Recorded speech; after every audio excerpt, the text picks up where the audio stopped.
ฟังสถานีวิทยุสาธารณะจังหวัดเชียงใหม่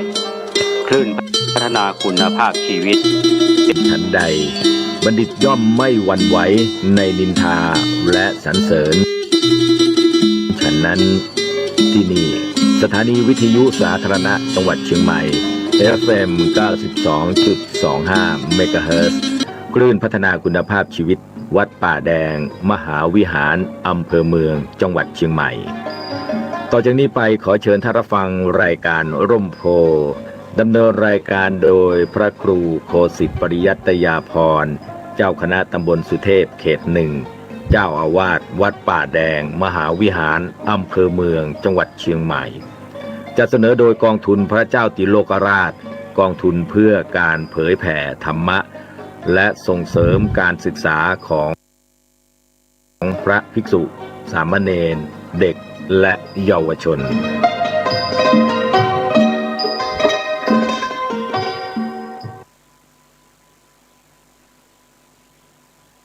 สว่างนอกโดยแสงไฟสว่างในด้วยแสงธรรมเจริญสุขท่านผู้ฟังทุกท่านวันนี้ขอปากกับรายการร่มโพทางสถานีวิทยุสาธารณะจังหวัดเชียงใหม่ FM 92.25 เมกะเฮิรตซ์อาตมาภาพพระครูโคสิทธิปริยัตยาภรณ์เจ้าคณะตำบลสุเทพเขตหนึ่งเจ้าอาวาสรายการนี้มาฝากกับท่านผู้ฟังทุกวันเสาร์และวันอาทิตย์เลยจะเริ่มตั้งแต่เวลานี้เป็นต้นไปถึงเวลาประมาณ1 ทุ่มก็จะได้นำสาระซึ่งเป็นคำสอนในทางพระศาสนานำเสนอให้ท่านผู้ฟังได้น้อมนำไปพินิจพิจารณาเพื่อไปใช้ในการดำเนินชีวิตพร้อมกันนั้นก็จะมีข่าวสารของคณะสงฆ์ทางของคณะสงฆ์อำเภอเมืองคณะสงฆ์จังหวัดเชียงใหม่พร้อมกันนั้นก็มีข่าวสารอาจจะเป็นเรื่องราวภายในตำบลหรือกิจกรรมของวัดเพื่อท่านทั้งหลายได้รับฟังกันก็ต้องขออนุโมทนากับท่านผู้ฟังโดยเฉพาะอย่างยิ่งครูบาอาจารย์พระสังฆะทั้งหลายที่เมตตาที่ตามรับฟังรายการนี้อย่างสม่ำเสมอพร้อมกันนั้นก็ได้มีข้อเสนอแนะเมื่อทีก็คือกำลังใจแก่ผู้ดำเนินรายการอันนี้เป็นถือว่าเป็นสิ่งที่ทำให้เกิดพลังในการที่จะต้องมาพบกันนอกจากนั้นก็มีญาติโยมที่ติดตามรับฟังทั้งที่เป็นพลังเงียบหลายท่านก็โทรศัพท์มาอุจาแลกเปลี่ยนความคิดความเห็นแล้วก็ให้กำลังใจมาอันนี้ก็ต้องขออนุโมทนากับทุกท่านโดยเฉพาะในช่วงนี้ช่วงใกล้วันลอยกระทงหรือเดือนยี่เป่งปกตินั้นเมื่อก่อนเขาบอกว่าถ้าเป็นเดือนยี่เป่งนี่ฝนมักจะตกแต่คืนที่ผ่านมานี้ตอนแรกก็บ่มีวี่แววว่าจะมีฝนบทวัดประแดงเขานี่ปรากฏว่าฝนตกหนักเมื่อคืนนี้ก็ทำให้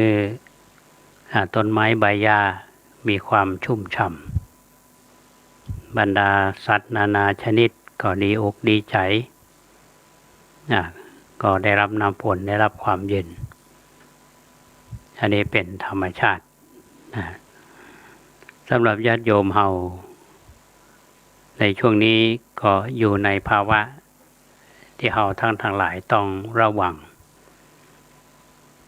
ก็ต้องเซฟตัวเองโดยเฉพาะผู้สูงอายุโยมหลายท่านก็บอกว่าจริงๆแล้วเนี่ยอยากไปทำบุญที่ฮั่นที่นี่แต่ว่าก็ยังบ่มั่นใจก็บ่ได้ไปไหนว่าแต่โยมบางท่านก็ยังมาอยู่จังตอนเช้านี้ก็มีโยมอายุ80ละเคยรับราชการในสถาบันแล้วก็มาตามรอยพระเจ้าติโลกราชมาวัดประแดงเฮาก็ยังมีญาติโยมที่มาทำบุญโยมเหมือนกันนะครับแต่ว่าท่านก็สามารถที่จะป้องกันตัวดูแลตัวเองอันนี้เป็นเรื่องที่ทุกคนต้องดูแลโดยเฉพาะจังหวัดเชียงใหม่เราเมื่อก่อนเขาว่าถ้าหันป้ายรถละปูน ระวังเนอะเขาว่าจะไปใกล้มันเดี๋ยวนี้เป็นน้องชาวละปูนก็บอกว่าถ้าหันป้ายรถเชียงใหม่จะไปใกล้เนอะเพราะว่าจำนวนผู้ติดเชื้อโควิดของเชียงใหม่เฮานี่สูงขึ้นทุกวันบางวันเนี่ยแตะ500ดังที่เฮาท่านทั้งหลายได้ทราบอย่างเมื่อก่อนเนี่ยมันมีอยู่ในระดับสูงเนาะถึงวันนี้กาดแต่ละกาดเนี่ยเอาฟังข่าวจากวิทยุแห่งประเทศไทยข่าวที่เป็นแจ้งกาดแต่ละกาดเนี่ยก็มีหมดเกิดคลัสเตอร์ที่ฮั่นที่นี่แม้แต่ข่าวงานทำบุญงานทอดกฐินบางแห่งก็มีผู้ติดเชื้ออันนี้ก็ต้องระวังและก็ปฏิบัติตามมาตรการของกระทรวงสาธารณสุขอย่างไรท่านก็ทราบดีนะโดยเฉพาะผู้สูงอายุที่มีโรค7 โรค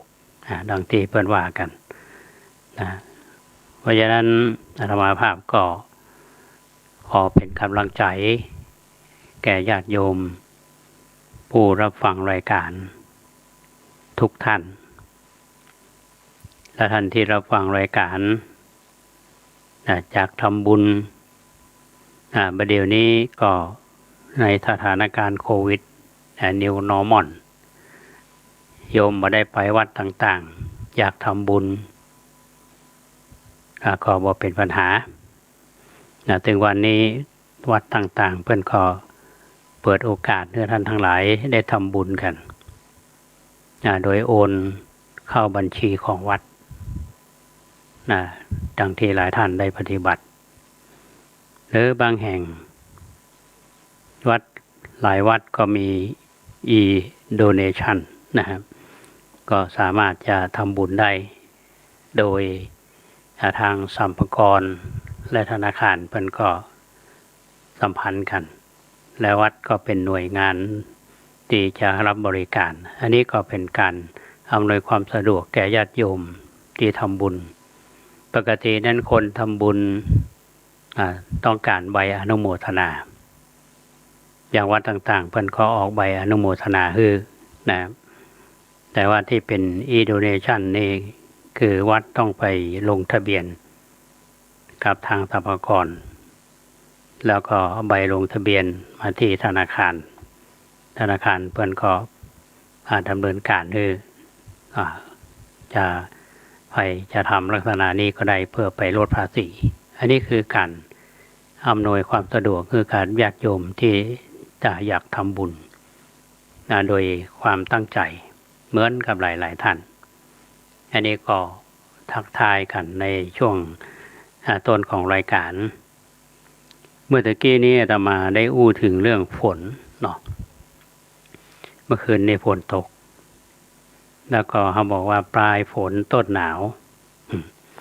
อันนี้เขาบอกว่าฝนถ้าจะบ่มีแล้วมันก็มาอยู่เพราะฉะนั้นในช่วงยี่เป่งนี้อาจจะมีฝนก็ทำให้นึกถึง คำว่าฝนนี่มันก็ส่วนใหญ่ก็จะเป็นในกลางฤดูฝนเนาะช่วงเข้าพรรษาเนี่ยอย่างในเมืองเขานี่ว่าเท่าใดแต่มันนอกมีขี้เปอะขี้ตมบางดีพอเลือดเพิดผาดเป็นขี้เปอะทีนี้เข้ามาดูกันท่านผู้ฟังคนโบราณเป็นว่าเปิกนั้นน้ำหากปลาเป็นเอาน้ำใส่เย็นช่วยเปอะจึงเสี่ยงก็หมายความว่าขี้เปอะขี้ตมเนี่ยที่เขาเปื้อนเขาก็เอาน้ำนั่นแหละมาล้างถ้าถามว่าการเป็นขี้เปอะขี้ตมขึ้นมามันก็สาเหตุเพราะว่าก็มาจากน้ำเหมือนกันมาผสมผสานแล้วเขาขอน้ำนั่นนะไปล้างเปิกนั้นน้ำหากปลาเป็นเอาน้ำใส่เย็นช่วยเปอะจึงเสี่ยงอันนี้หมายความว่าถ้าหากว่าร่างกายเขาแปดเปื้อนโดยขี้เปอะขี้ตมเขาก็เอาน้ำมาล้างหรือว่าเขาอาบน้ำถูสบู่มันก็หายก็มีความหอมมีความสบายใจทีนี้เรื่องน้ำนี่สำคัญหลายท่านที่เคยไปอินเดียไปหันวิธีการอาบน้ำของอินเดียอาตมาภาพไปอยู่อินเดียไปหันวัฒนธรรมของแขกพระไทยเฮาหรือคนไทยเฮานี่อาบน้ำวันหนึ่งหมูกี่เตื้อ แขกมันงงแขกนี่มันไม่ใช่อาบน้ำแมลงนั่นบวงแต่ว่ามันก็มีวัฒนธรรมมีความเชื่อของมันนะหนึ่งอย่างเอาไปที่เมืองปาราณสีบอกว่าจะเป็นนักท่องเที่ยวจากต่างประเทศหน่อยเขาจะต้องไปก็มีวิธีการอาบน้ำทีนี้มันมีวิธีคิดอยู่ว่าการอาบน้ำในความเชื่อของคนอินเดียดั้งเดิมโบราณเขาเชื่อจะใดที่ในทัศนะของทางพระพุทธศาสนาเฮาเนี่ยมองเรื่องนี้เป็นจะใดอาตมาก็จะขออนุญาตนำมาเรื่องในพระไตรปิฎกเนี่ยมาเล่าสู่ท่านทั้งหลายได้ฟังกันคือเรื่องก็มีอยู่ว่านายสังกรเป็นผู้เคร่งในการลงอาบน้ำในแม่น้ำคงคาล้างบาปวันละ2 เตื้อคือเมื่อเจ้ากับแมลงแล้วถ้าเมืองไทยเขานี่บ่แปลกประหลาดใจไผจะอาบน้ำวันละกี่เตื้อ3 เตื้อก็ได้4 เตื้อ5 เตื้อก็ได้ถ้าบ่กลัวเปลืองค่าน้ำประปาแต่ประเทศอินเดียที่เรามาเล่าตะเกียบมาน้ำหายากคนอินเดียนี่บัดนิยมอาบน้ำบางคนนี่เป็นเดือนท่านผู้ฟังเขาไปอาบน้ำสักวัน2 วันนี่ว่าซักแห้งกันนี่ก็ตลอดถ้าแขกนี่มาอาบน้ำเป็นเดือนเนาะเพราะฉะนั้นบอกแปลกเข้าไปเมืองแขกมันได้มีกลิ่นโชยมาหรอกมันมาอาบน้ำกันเพราะว่าน้ำหายากเพราะฉะนั้นคนเราถ้าอยู่ในสถานการณ์อย่างเนี้ยเกินเดือนอาบน้ำเตื้อแต่มาอยู่เมืองไทยแขกที่มาอยู่เมืองไทยก็ติดนิสัยเป็นวัฒนธรรมของแขกถึงแม้ว่าน้ำมันจะนักเนาะเขาก็ไม่ชอบอาบน้ำอยู่อย่างที่จะมาเล่าท่านทั้งหลายฟังว่าในแม่น้ำคงคาเนี่ยเขานิยมอาบน้ำกันก็บัดตักอาบแต่ว่าลงไปอาบในแม่น้ำเลยอย่างที่ท่านไปเห็นด้วยตัวเองก็ดีแต่เวลาไปอินเดียเนี่ยตุเจ้าก็น่าจะพาไปที่นักศึกษาไทยเฮาหรือว่าทัวร์เขาก็จะพาไป ไปดูที่แม่น้ำคงคาก็มีคนดำผุดดำว่ายแม้แต่ตู้เจ้าเฮาบางทีก็ไปอาบน้ำรวมกับคฤหัสถ์เหมือนกันแต่ว่าหาที่มันปลอดคนหน่อยอันนี้เป็นสิ่งธรรมดาเพราะว่าความเชื่อของคนว่าการอาบน้ำในแม่น้ำคงคาเนี่ยเขามีความเชื่อจะใดทีนี้วันหนึ่งพระนนท์ซึ่งเป็นพุทธอุปถากก็ได้เข้าไปบิณฑบาตแล้วก็ฮู้กิตติศัพท์ว่านายสังกรเนี่ยมีถือพิธีอาบน้ำเป็นการล้างบาปกูเจ้ากูแรงจึงเข้าไปกราบทูลให้พระพุทธเจ้าทรงทราบและขอให้พระองค์เนี่ยช่วยอนุเคราะห์นายสังกรให้เดินในทางที่ถูกต้องพระนนท์ในฐานะที่เป็นพุทธอุปถากสื่อสารกับพระพุทธเจ้าพอพวกมือเจ้าพระพุทธเจ้าก็ได้เสด็จไปโปรดนายสังกรถึงที่บ้านเลยเมื่อไปถึงก็ทักทายอาการตามธรรมเนียมพระพุทธเจ้าก็ได้ตรัสถามว่าคุณสังกรข่าวว่าคุณถือการอาบน้ำชำระร่างกายเจ้าและแมลงเป็นการล้างบาปหรือลอยบาปแต่กาบนายสังกรก็ได้กราบทูลว่าแต่พระคุณท่านพระเจ้าจึงได้ตรัสถามต่อไปว่าคุณหันประโยชน์อะไรอย่างที่ทำอย่างนี้นายสังกรก็กราบทูลว่ากระผมมีความเชื่อว่าบาปกรรมใดที่ทำตามที่ได้กระทำได้ทำแล้วเนี่ยในเวลาเมื่อวันก็ผมก็ล้างบาปและลอยบาปนั้นมาในเวลาตามแมลงถ้าหากว่ากรรมใดที่กระผมได้ทำในยามเมื่อคืนผมก็ล้างบาปและลอยบาปนั้นในเวลาเช้าอันนี้เขาเชื่อว่าอาบน้ำกูเจ้าเมื่อแรงก็ดีก็เป็นเชื่อว่าต้องล้างบาปหรือว่าลอยบาปเพราะเขามีความเชื่อว่าแม่น้ำคงคาเนี่ยท่านผู้ฟังเป็นแม่น้ำศักดิ์สิทธิ์เป็นแม่น้ำที่มีความบริสุทธิ์ไหลมาจากสวงสวรรค์เพราะฉะนั้นในสังกรนี้ก็หันประโยชน์อย่างนี้จึงลงอาบน้ำทั้งเช้าทั้งแมลงเป็นประจำก็ด้วยเหตุผลที่เขาปฏิบัติแล้วกราบทูลพระพุทธเจ้าพระพุทธเจ้าจึงได้ตรัสต่อไปว่าสังกรการอาบน้ำด้วยวิธีทำให้ตัวเปียกเนี่ยสามารถที่จะเข้าถึงฝั่งนิพพานได้เนอะแต่ห่วงน้ำคือธรรมะมีศีลเป็นต้นเป็นต้าน้ำที่บกคุณมัวผู้ใดอาบนอกจากตัวจะบเปียกน้ำแล้วเนี่ยก็ยังมีผู้สรรเสริญ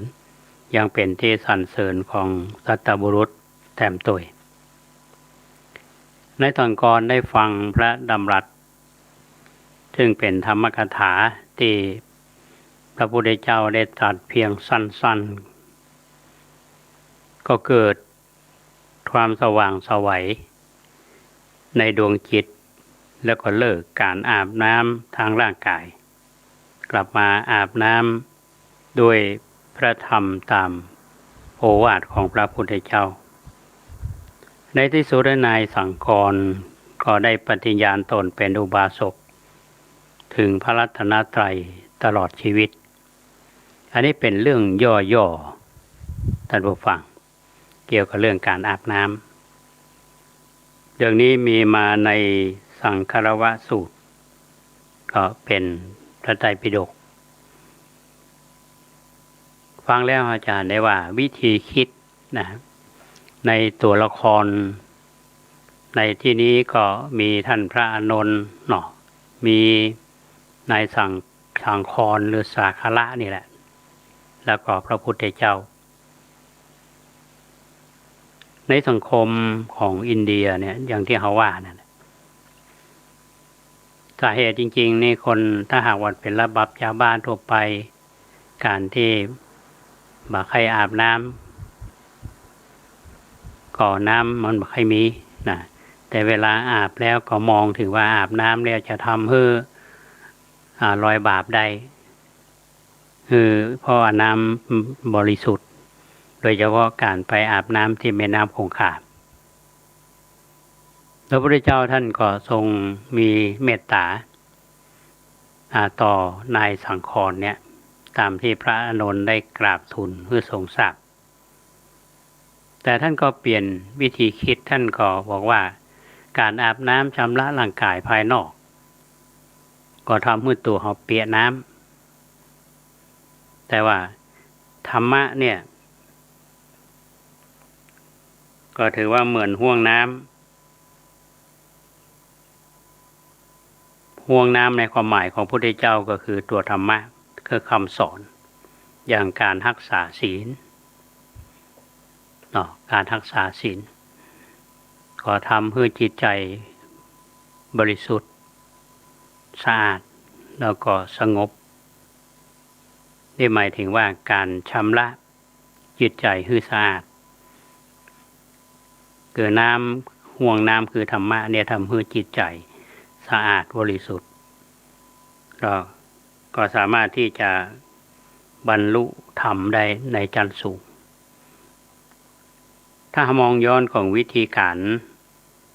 ในพุทธพิธีที่พระพุทธเจ้าท่านได้ทรงใช้กับนายสังครในพระสูตรเนี้ยท่านก็เอาอุปกรณ์จากธรรมชาติเนาะคือเอาน้ำมาเป็นอุปกรณ์การสอน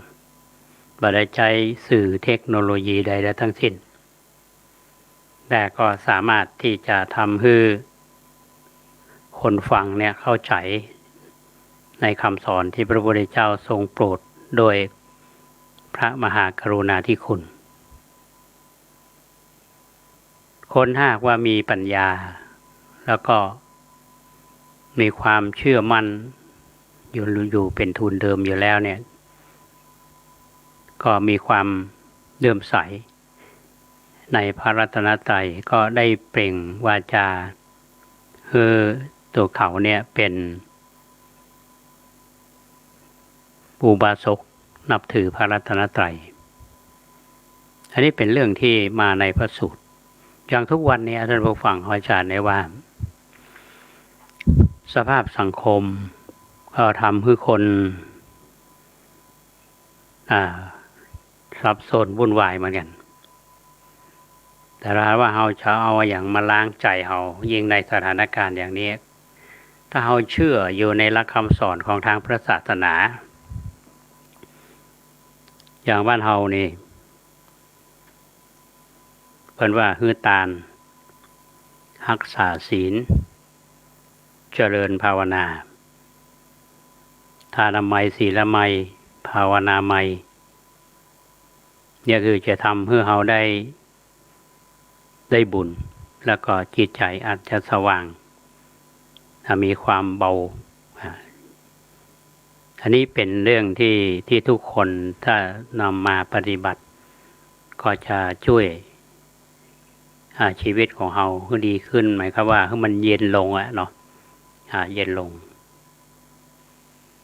อันนี้เป็นธรรมะที่จะพึงปฏิบัติ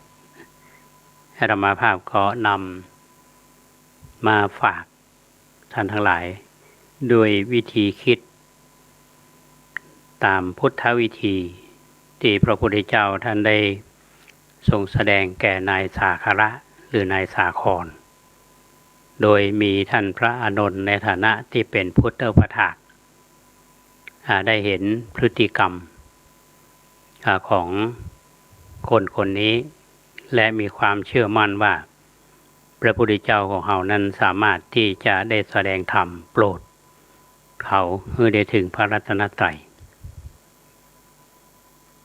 ก็คิดว่าท่านผู้ฟังฟังแล้วก็เอาน้อมไปพิจารณาและสามารถจะมาปรับใช้ในชีวิตประจำวันเราได้หรือเปล่ายิ่งในสถานการณ์อย่างทุกวันนี้จ้องฮือมีจิตใจที่สงบก็ฝากและเป็นกำลังใจแก่ญาติโยมท่านสาธุชนทุกท่านในช่วงนี้นะครับก่อนที่จะพักเบรกรายการในครึ่งหลังนะครึ่งแรกเนี่ยตอนนี้มีท่านนายกสัญญาศรีวิเชียรที่จังหวัดตรังนะท่านเป็นนายกเคยเรียนหนังสือด้วยกันตั้งแต่จบจากมชล.ไปแล้วนี่ยังบ่เคยปะหน้าปะตากันแต่ได้ติดตามข่าวท่านตลอดและท่านก็เสียสละเวลาฟังอาตมาอยู่ท่านจะอยู่ถึงจังหวัดตรังนะฮะอันนี้ก็ขออนุโมทนากับท่านนายกสัญญาศรีวิเชียรนะที่ติดตามรับฟังรายการร่มโพจากจังหวัดเชียงใหม่แล้วก็มีญาติโยมหลายท่านที่ติดตามรับฟังรายการของเราอยู่นะอันนี้ก็เป็นเรื่องที่ส่งจิตส่งใจอย่างวันก่อนเนี่ยเรามาได้อู้ถึงเรื่องของสถานีวิทยุชุมชนในสถานีวิทยุ FM 92.25 เมกะเฮิรตซ์ของเราเนี่ยก็อยู่ในประเภทสาธารณะจากประกาศของกสทช.เพิ่นก็คงดำเนินการตามนโยบายแต่ว่าสถานีเราจะเป็นจะได้เนี่ยนะเรากำลังติดตามอยู่เราคิดว่ามันคงจะมีวิธีแก้แต่ถ้าหากวิทยุชุมชนวิทยุทุกเจ้าเราที่ท่านฟังอย่าทุกวันเนี่ยนะถูกปิดไปหลายอย่างจะเกิดขึ้นเนาะง่อมได้แม่ง่อมมาได้ฟังทุกเจ้าบางทีลุ้นกันโยมท่านนั้นก็ไปฟังรายการวัดนั้นวัดนี้ถ้าหากว่าบ่มีรายการหมู่นี้แล้วเป็นจะได้เนาะก็ลองติดตามดูเพราะฉะนั้นต้องอนุโมทนากับญาติโยมทั้งหลายที่ติดตามรับฟังรายการนี้ในช่วงที่2ของรายการนั้นก็คงจะมีข่าวสารเรื่องกิจกรรมและข่าวสารของทางคณะสงฆ์และก็ข่าวกิจกรรมของวัดประแดงเฮาช่วงนี้ผู้ควบคุมเสียงเฮาอยู่ทางด้านฝั่งประจำปางกัน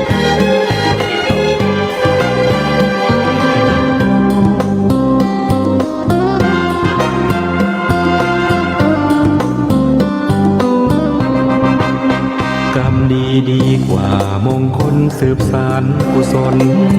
ความดีเติมต้นดีกว่าน้ำเขาของขลังพระเครื่องตระกุดปลุกเสกว่าแสนจะมังคาดมัวแทนมั่งมัวนึกว่ายังได้คุ้มอันธพาลเกลื่อนเสาะหาเอามาปลอบขวัญยังตายเกลื่อนกันชีวันดับพลันอยู่หลุมธรรมะต่างหากดึงจากนรกตกขุมเป็นเครื่องคอยคุ้มเพราะเป็นพระองค์จริงกรรมดีกว่าวัตถุมงคลทำดีในตนผู้คนไหนอยากจะยิ่งเป็นโจรไร้ธรรมก่อกรรมจิตใจผีสิงไม่โดนปืนยิงก็ยิ่งเหมือนตายเกินตายกรรมดีกว่านำพาเนื้อกรรมหลุดพ้นมันดูแลตนให้ตนเกิดผลผ่องใสเมื่อบริสุทธิ์ผ่องผุดทั้งกายและใจจะจำเป็นไหมต้องใช้วัตถุมงคล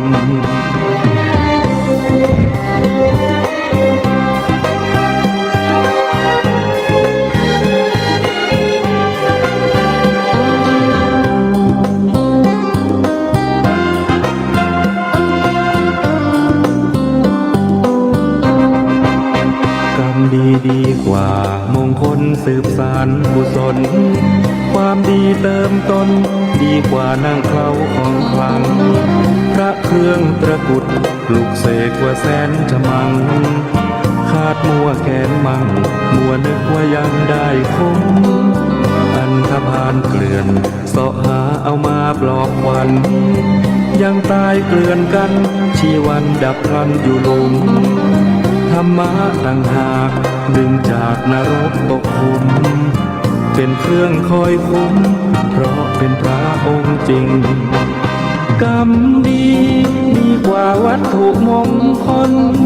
ทำดีในตนผู้คนไหนอยากจะยิงเป็นโจรไร้ธรรมก่อกรรมจิตใจผีสิงไม่โดนปืนยิงก็ยิ่งเหมือนตายเกินตายกรรมดีดีกว่านำพาเนื้อกรรมหลุดพ้นมันดูแลตนให้ตนเกิดผลผ่องใสเมื่อบริสุทธิ์ผ่องผุดทั้งกายและใจจะจำเป็นไหมต้องใช้วัตถุมงคล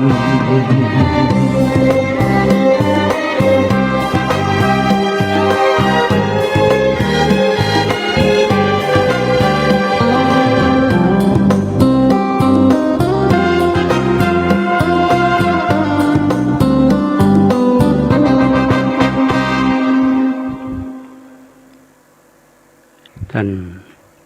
ผู้ฟังทุกท่านกำลังฟังรายการลมโพทางสถานีวิทยุสาธารณะจังหวัดเชียงใหม่ FM 92.25 เมกะเฮิรตซ์รายการนี้นำเสนอแก่ท่านผู้ฟังทุกวันเสาร์และวันอาทิตย์วันนี้ก็อยู่ในช่วงที่สองของรายการก็ท่านผู้ฟังที่ติดตามมารับฟังรายการนี้จาก FM 92.25 เมกะเฮิรตซ์ซึ่งอาตมาภาพก็พยายามที่จะสื่อสารกับท่านผู้ฟังที่ติดตามรับฟังรายการนี้ในคลื่นของ 92.25 เมกะเฮิรตซ์และพร้อมกันนั้นก็พยายามที่จะนำสาระไปให้ท่านทั้งหลายได้ฟังต่อที่ท่านทั้งหลายติดตามรับฟังในFacebook นะฮะก็คิดว่าคงมีประโยชน์แก่ท่านผู้ฟังพอสมควรนะก็ช่วงนี้ก็คงจะติดตามรับฟังกันอยู่นะฮะในช่วงที่สองของรายการนะมีรายการหนึ่งที่อาตมาภาพติดตามมารับฟังอยู่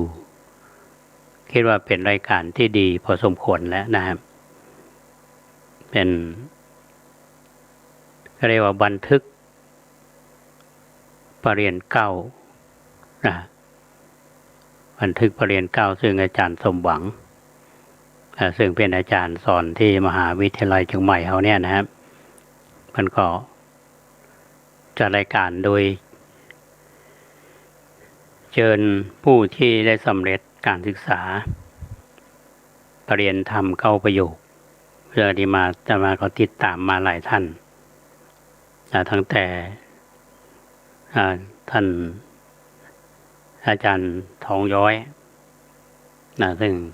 อดีตอนุศาสนาจารย์ของกองทัพเรือ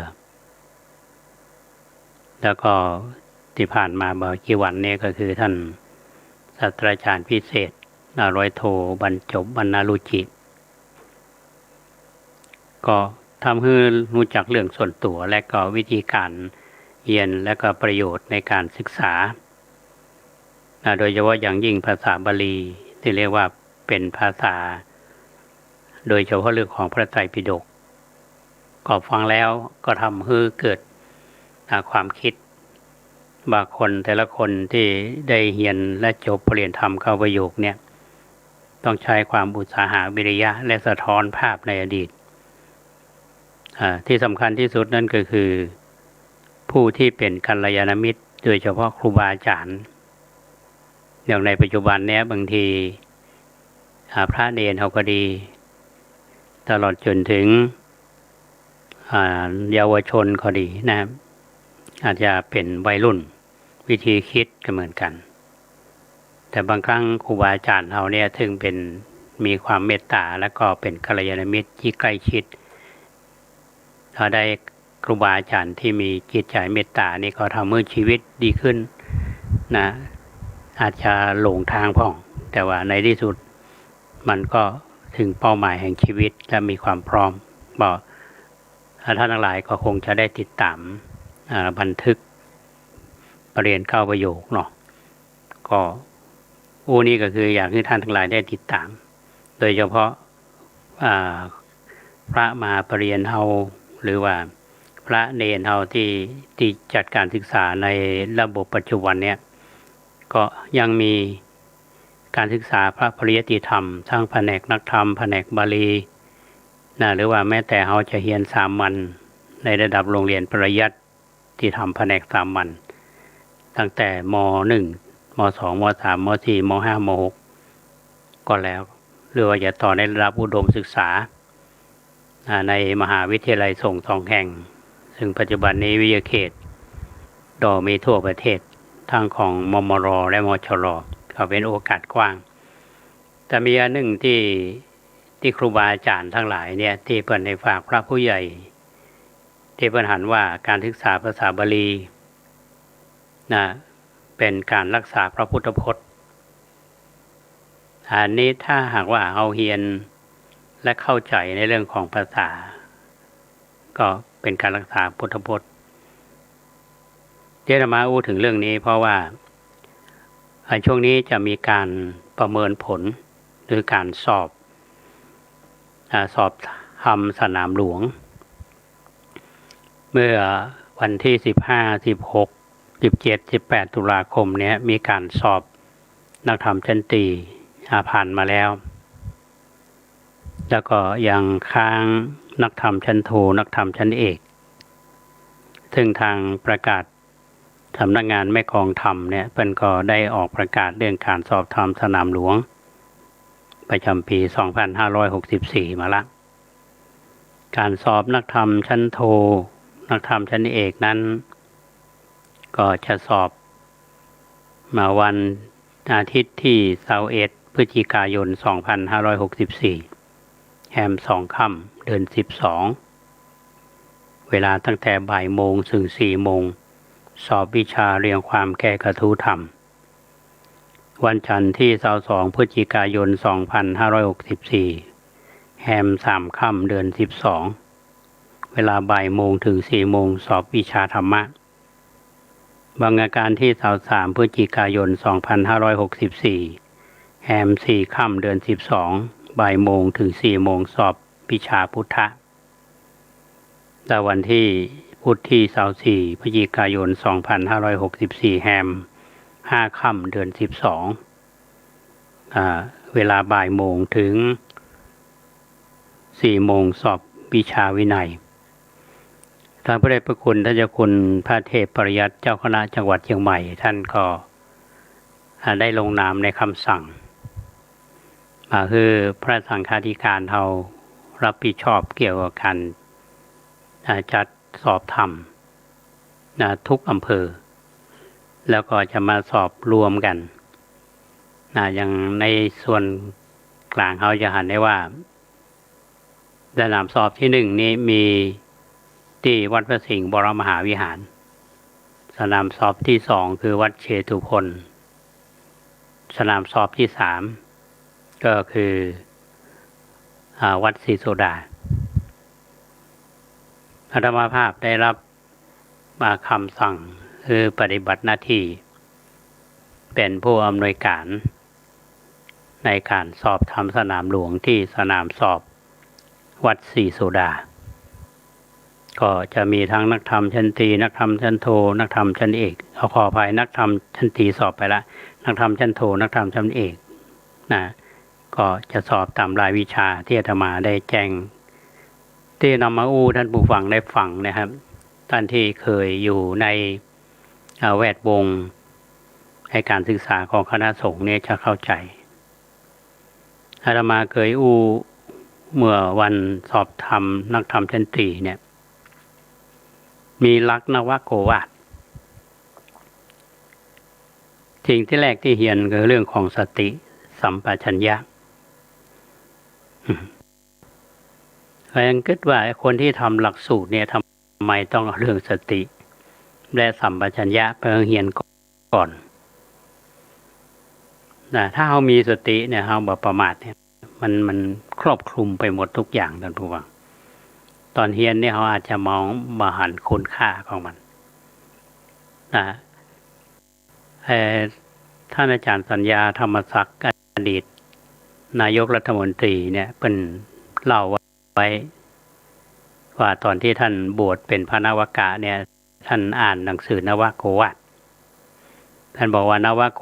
วาทเนี่ยซึ่งเป็นหลักสูตรของนักธรรมชั้นตรีเนี่ยนะมันมีคุณค่ายิ่งนั่นหมายความว่าท่านเป็นผู้พิพากษา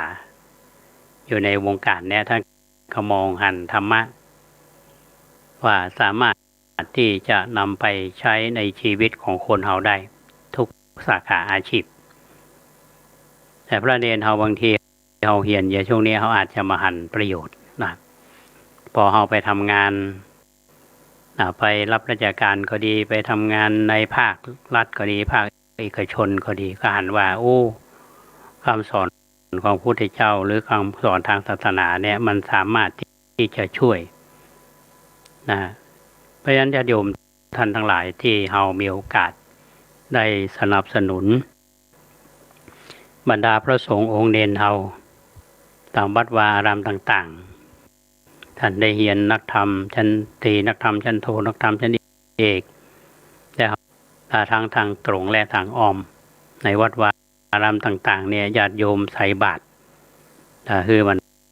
ดาพระเนรท่านได้ฉันได้บริโภคได้เรียนหนังสือได้มีความเฉลียวฉลาดก็จะเป็นทรัพยากรที่มีคุณภาพ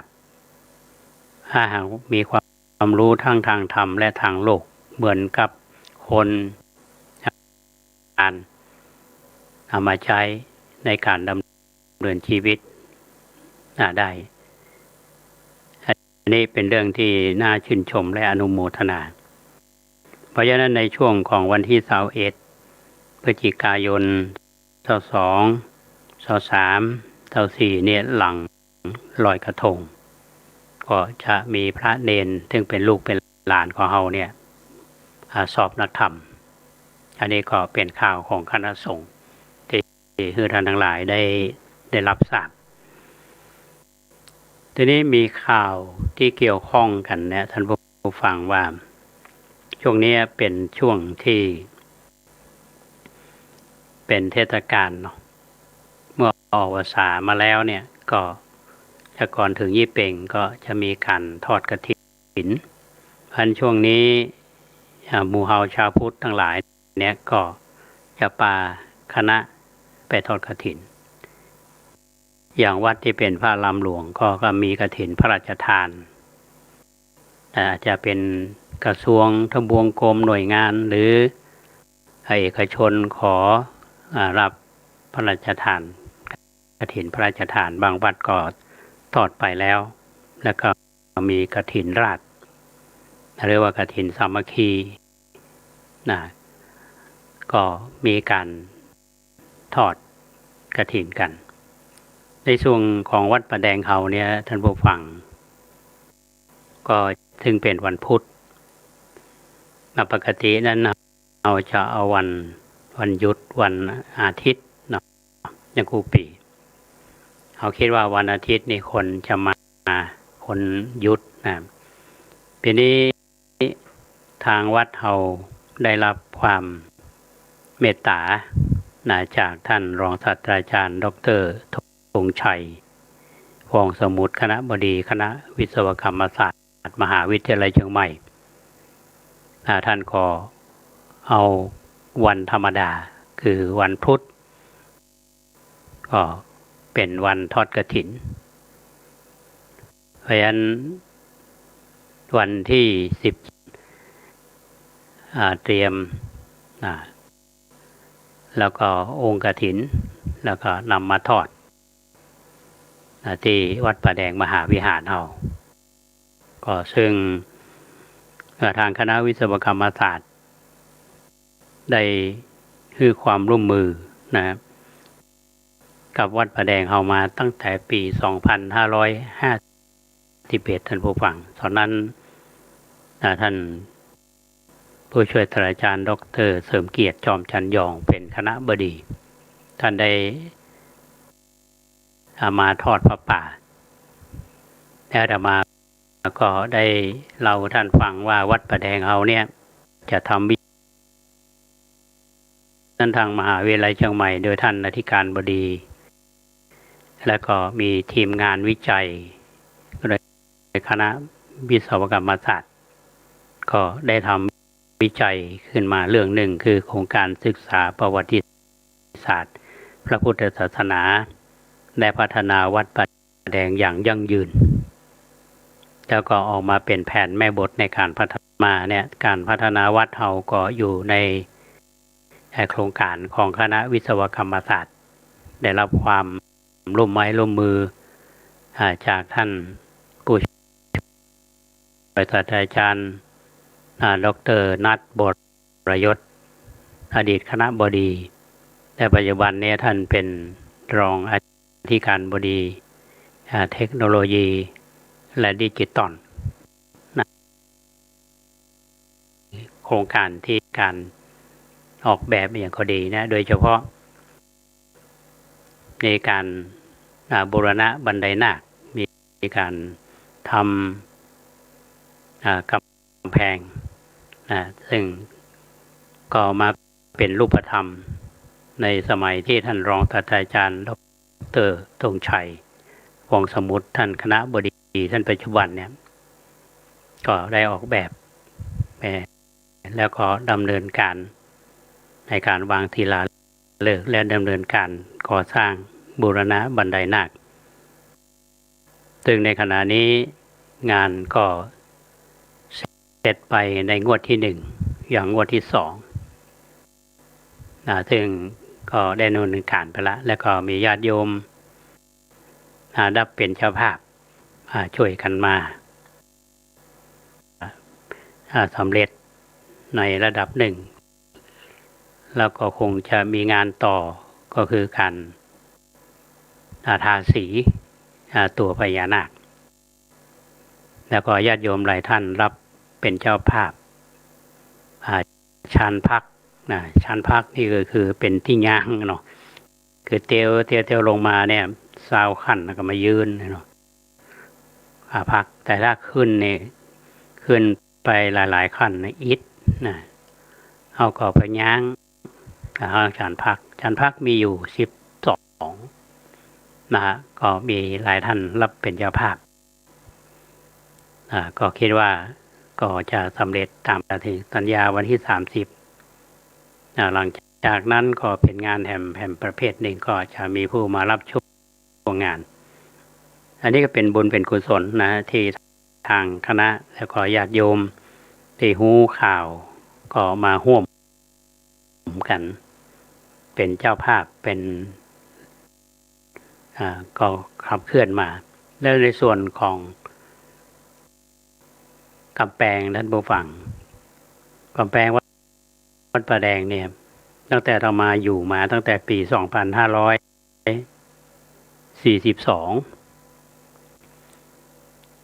วัดป่าแดงก็มีคนแซวมาเนี่ยเพราะว่าเคยไปวัดป่าแดงไปดูปอยหลวงไม่หรอกไปงานไปหลวงไปดูหนังครับว่าไปยิงกำแพงวัดป่าแดงที่จริงเขาแซวว่าวัดป่าแดงบ่มีกำแพงเพราะฉะนั้นตอนนี้มีกำแพงละก็ต้องขอบคุณทาง างคณะวิศวกรรมศาสตร์แล้วก็คณะสถาปัตยกรรมศาสตร์ที่ออกแบบ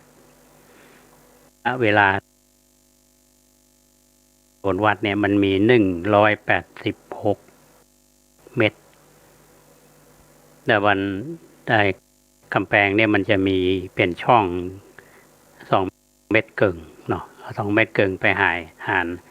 186เนี่ยมันก็ได้74ก็กำแพงมันจะมีอยู่74ช่องหลายท่านก็รับเป็นเจ้าภาพบางคนก็กระซิบถามช่องตัวใดบ้างอาตมาก็กระซิบบอกช่องละ 20,000 ก็มีญาติโยมรับเป็นเจ้าภาพนะฮะก็โดยเฉพาะคณะวิศวกรรมศาสตร์ที่ท่านได้เป็นเจ้าภาพมีท่านคณบดี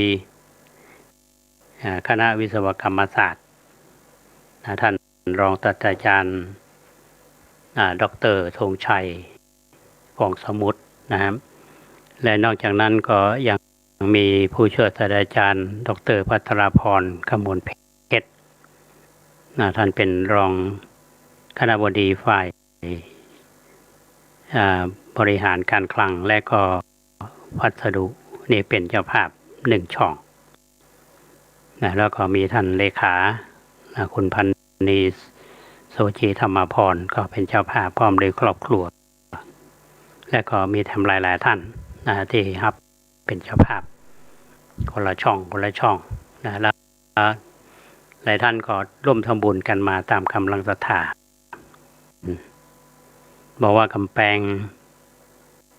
งามเราเปิดออกแบบโบราณขลัง และก็กลมกลืนกับวัดประแดงเขาเพราะว่าเป็นป่านะอันนี้ก็ท่านจะวันทอดกฐินเนี่ยที่ท่านที่เดินทางมาเนี่ยท่านจะหั่นของจริงเนาะก็คิดว่างานจะเสร็จภายในต้นปี2565ตามสัญญานะถึง4 มกราคมอันนี้ก็เล่าสู่ท่านทั้งหลายได้ฟังกันนะทำโครงการปรับภูมิทัศน์นะก็จะมีงานต่อแถมนะอันนี้เขาจะได้ว่างานพัฒนาก็จำเป็นแต่เขาจะในเรื่องของวัตถุที่เขาหั่นในบางแห่งเขาหั่นวัดใหญ่ๆหรือวัดที่มีคนกำลังเยอะๆเนี่ยเพิ่นก็สร้างถาวรวัตถุเยอะแต่วัดประแดงเขานี้เป็นวัดเก่าก็วัดถูกลืมนะแต่เป็นวัดสำคัญทางประวัติศาสตร์ตลอดระยะเวลา22 ปีเนี่ยที่อาตมาภาพมาอยู่นี่ก็ได้รับความเมตตาจากญาติโยมที่มีวิสัยทัศน์ไกลและเข้าใจช่วยกันนะแต่สิ่งที่อาตมาดีใจก็คือว่าณวันนี้วัดประแดงเราเป็นชมนะฮะว่าที่มีต้นไม้เยอะๆมานี้ก็ญาติโยมนั่นแหละมาช่วยกันปลูกเมื่อก่อนแห้งแล้งตอนนี้ร่มรื่นอยากให้ได้ว่าสิ่งแวดล้อมดีระบบภูมิทัศน์ก็ดีขึ้นระบบนิเวศวิทยาก็ดีขึ้นสิ่งที่มันเป็นธรรมชาติก็เริ่มกลับมาคือสิ่งนี้เราได้จากธรรมชาติท่านผู้ฟังก็เป็นสิ่งที่หมู่เฮาทุกท่านทุกคนนี่ได้ช่วยกันนะครับกันก็ร่วมบุญผ่านอย่างคณะวิศวกรรมศาสตร์เนี่ยในสายของคณะวิศวกรรม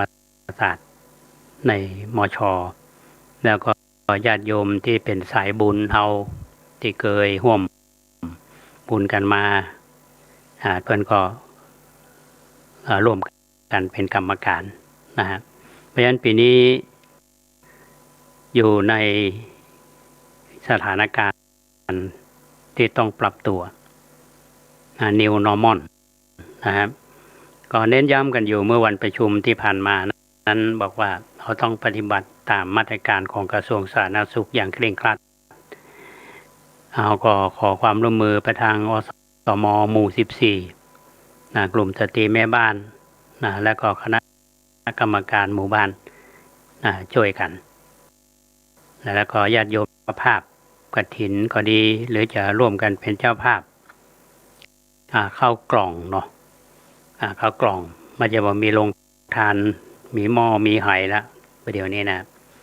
ก็จะมีเข้ากล่องท่านที่มาร่วมบุญก็จะได้อาหารกล่องเป็นเจ้าภาพจะเป็นเข้ากล่องเนี่ยท่านก็โทรมาหาอาตมาได้เหมือนกันเนอะ0818156008181560ในช่วงนี้ก็มีการเตรียมงานเนาะก็ต้องขออนุโมทนากับคุณชายเที่ยวจากกันไอ้พงศ์คุณปริศนาคือเปียแมวพโลสินแห่งหอพักพโลสินเอามาประดับตอนรับกฐินและตอนรับยี่เปงก็หลายร้อยแก่นอยู่และที่สำคัญนั้นหอพักพโลสินนี่คือความอุปถัมภ์ต่อชีวิตพระเนรเราอย่างพระเจ้านี่ก็มาทำงานแล้วก็ญาติโยมที่มาช่วยงานโดยเฉพาะทีมงานของคุณสมนึกบิณฑรัตน์ที่เป็นผู้รับเหมาในการทำกำแพงก็มาช่วยงานเยี่ยมดากันอันนี้ก็ต้องขออนุโมทนามาณโอกาสนี้ท่านใดที่จะมีส่วนร่วมตรงนี้ก็ขอเชิญเนาะเชิญจะโทรศัพท์มาหาอาตมาก็ได้เนาะหมายเลข08181556900818155690มีผู้ที่พ่ออาจารย์เฮาวัดอุโมงค์รายวันหลวงใจนี่ทางใดก็หาเนี่ยแล้ววิจิตรศิลป์วิจิตรศิลป์นี่ก็เป็นช่างช่างต่อเรื่องการปั้นสิงห์เนี่ยแต่มาที่ท่านทั้งหลายฟังว่าตอนนี้จะมีสิงห์2 ตัวหันหน้าไปทางตะวันออกเนี่ยจะมีสิงห์นี้ฝีมือของคุณคือวิจิตรศิลป์เนี่ยเทศบาลสันหิมปิงคนละปูนเฮาเนี่ยคนพี่น้องละปูนเฮาอันนี้ก็เกือบเสร็จแล้วสิงห์มี4 ตัวด้านบุวังมีเจ้าภาพหมดละมีสิงห์น้อยหน้าฮักขนาด60 เซนนี่จะประดิษฐานทั้งลุ่มข้างปลายวัดก็ต้องขออนุโมทนาและอนุโมทนากับโยมจันทาพิวงศ์ที่เข้ามาชมรายการนี้เนาะปันชุดยอดท่านที่ฟังรายการก็ดีชมทางFacebook ก็ดีเนาะที่ติดตามรับฟังอาตมาภาพที่ชมรายการหรือจะให้กำลังใจใดๆก็สามารถที่จะโทรศัพท์ได้หมายเลข0818815690หรือว่าท่านใดที่จะให้เจ้าหอมจะผ่านบัญชีธนาคารท่านก็โทรมาสอบถามอาตมาได้เนาะอันนี้ถือเป็นบุญเป็นกุศลที่เราทำร่วมกันการสร้างเสนาสนะที่จะอยู่ต่อไปเนี่ยในยุคที่เราทำเป็นฝากไว้ในแผ่นดินเนาะที่สำคัญนั่นก็คือวัดประแดงเราเนี่ยเป็นวัดสำคัญทางประวัติศาสตร์เป็นวัดประจำราชการของพระเจ้าติลูก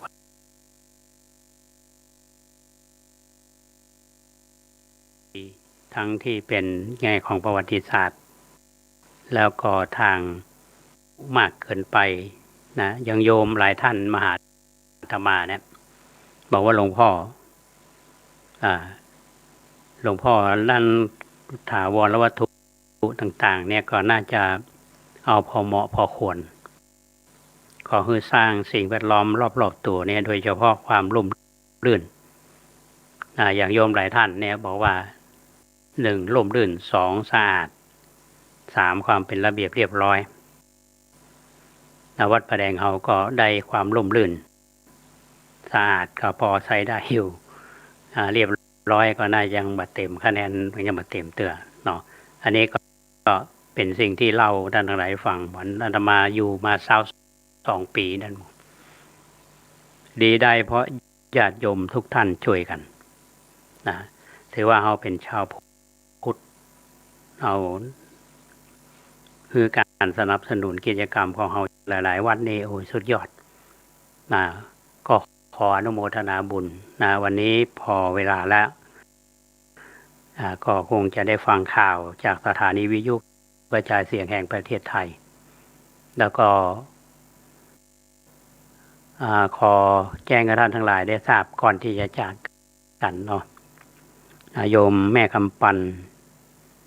ซึ่งเป็นแม่ของคุณพิกุลเนาะซึ่งเป็นเจ้าหน้าที่ของคณะวิศวกรรมศาสตร์ได้ถึงแก่กรรม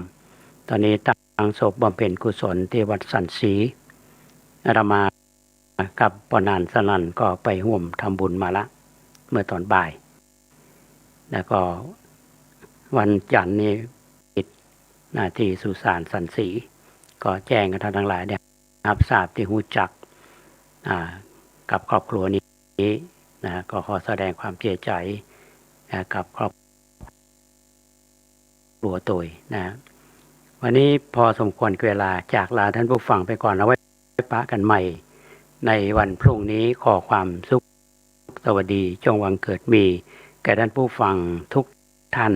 ขอเจริญพร